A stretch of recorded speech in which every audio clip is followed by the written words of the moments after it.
In a world full of masks, the greatest mistake one can make is to assume that every smile hides goodwill, or that every word of praise is born from truth.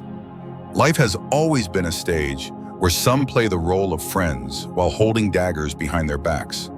To the Stoic, this is neither surprising nor tragic. It is simply the nature of the world, and the wise man prepares himself accordingly.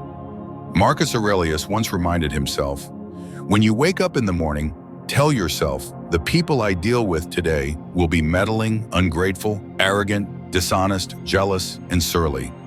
They are like this because they cannot tell good from evil." The emperor was not teaching us to hate men, but to expect them, they are sharpen, selfish, and sometimes deceitful. By accepting this, we strip them of the power to shock or disappoint us.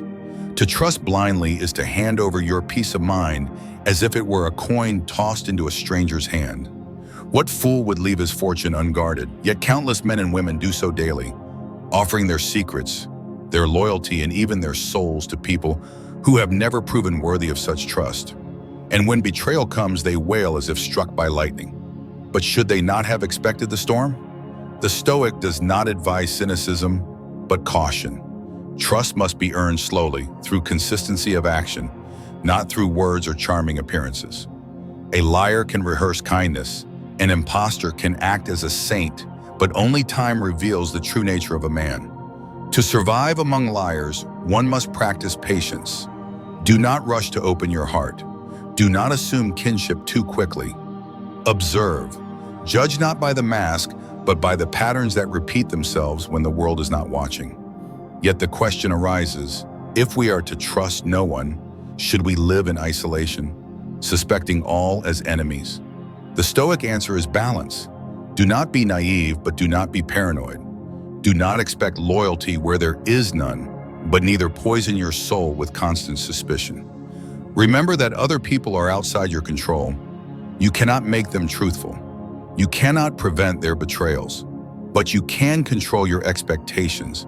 You can decide never to give another man the power to destroy your peace. Seneca wrote, "He who does not trust enough will not be trusted." This is also true. To close your heart completely is to cut yourself off from life itself. But he who trusts recklessly is no better. He becomes prey. The Stoic path is the middle way. Be ready for deceit, but do not let deceit harden you into stone. Accept human weakness without surrendering your own strength. To live among impostors and liars is to test one's inner fortress. They will try to pull you into their games of manipulation, their webs of vanity, their contests of envy. But the wise man sees these traps and passes them by, unshaken. Why? Because he does not crave their approval. He does not hunger for their validation. The liar feeds on the credulous, but he starves before the Stoic, who does not need him. You must ask yourself, what is truly under your control? Not the honesty of another, not the loyalty of a friend, not the fidelity of a partner. These things lie in fortune's domain, and fortune is fickle. What belongs to you alone is your reason, your judgment, your choices.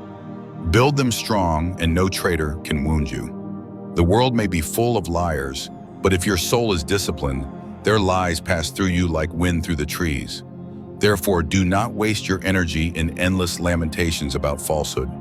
Do not curse the world for being what it has always been. Rather, sharpen your mind, strengthen your heart, and learn to walk calmly through the theater of masks. The impostors may deceive each other, but they cannot deceive a man who sees clearly. To trust no one blindly is not to live in fear, but to live in freedom. It means never being enslaved by false promises, never building your peace on shaky foundations. In the end, the Stoic stands alone, yet not lonely. He draws strength not from fragile bonds of deceit, but from the eternal companionship of virtue and reason. So let the world lie. Let men wear their masks and play their roles. You remain vigilant, remain calm, remain unshaken. For the one who trusts no one recklessly, but instead trusts his own reason, is beyond betrayal.